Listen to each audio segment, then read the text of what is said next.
Hello, thanks for joining the interview today. Let's start with a quick introduction. Can you tell us a bit about yourself? Sure, with pleasure. My name is Mariano Leguinis. I am 39 years old, and I live in the province of Buenos Aires. I'm a full-stack developer with a solid foundation in web technologies and a growing specialization in artificial intelligence.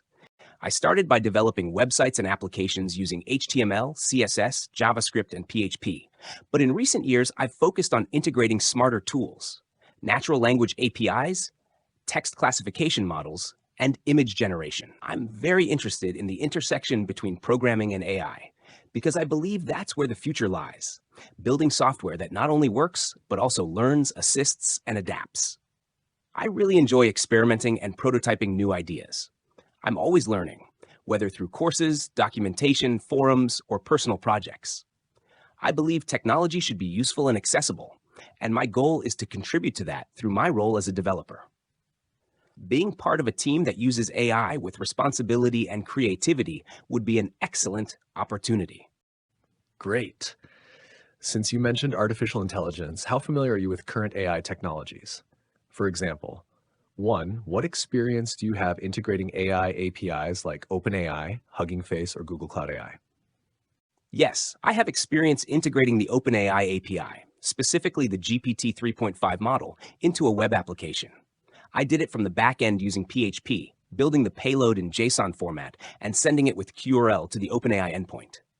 In the front end, I used JavaScript and fetch to call a PHP file that acted as a proxy to protect the API key. I also used Hugging Face in a personal project, consuming a sentiment analysis model. That model was integrated directly from JavaScript. Since Hugging Face offers public endpoints for pre-trained models, it helped show users whether their messages were positive, negative, or neutral. 2, have you ever trained or fine-tuned a machine learning model? What tools did you use? Yes, although I haven't trained a model from scratch, as that requires a lot of resources, I have done fine-tuning, which is adapting an existing model to a specific dataset. I used Python, Google Colab, and the Transformers library from Hugging Face. I took a pre-trained text classification model, Distilbert base uncased, and fine-tuned it with a small dataset of user comments. This involves loading the data in CSV or JSON format, cleaning it, and training it for a few epochs. To test the fine-tuned model, I used a Colab notebook that loaded the model and passed new sentences for classification. My goal was to later use it in a web app by consuming it through an API. 3, how would you handle validation and sanitization of data sent to an AI model? It's essential to validate what is sent to a model because if it receives corrupt, offensive, or misformatted data, it can fail or produce wrong answers. First, I always check that the required fields are complete. If it's text, I strip HTML tags, weird symbols, or invisible characters. I also limit the number of words or characters to avoid excessively long or expensive responses, in the case of APIs like OpenAI. Additionally, I apply filters to prevent users from sending offensive content. If the app is more complex, I use regular expressions or small text cleaning functions that detect spam or empty phrases. I do all this before sending the input to the model. 4, if we give you a pre-trained model, e.g. a text classification one, how would you integrate it into a web system? If the model is in Python, I'd deploy it on a server using an API. The quickest way is with FastAPI or Flask, lightweight Python frameworks to expose endpoints. For example, I'd create an app.py file that receives text via post, processes it with the model, passes and returns the classification. I'd run that backend on a local or cloud server, Heroku, Render, or a VPS. Then, from my web app, I'd make HTTP requests to that endpoint using JavaScript, Fetch, or Axios.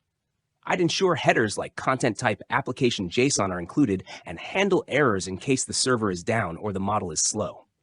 I'd also implement a cache system if responses are repetitive. This way, the web app can analyze content in real time without retraining or client-side processing. 5, what precautions would you take when deploying an AI model to production? Costs, privacy, model errors. When deploying an AI model to production, there are 3 key things I always consider. Costs. If I'm using an API like OpenAI's, I must limit token usage, set per user limits, and avoid unnecessary calls. I usually implement caching or predefined responses to reduce usage. Privacy. I avoid sending sensitive information to external models. If the text includes personal data, I anonymize it beforehand. I also explain in the site's terms what data is processed and how. Model errors. Although models are powerful, they can generate incoherent or inappropriate responses. To mitigate that, I implement a review system or content filters before showing responses to users. In some cases, I also add a button to let users report strange responses. In summary, I optimize usage, protect data, and set boundaries to avoid harmful or costly responses.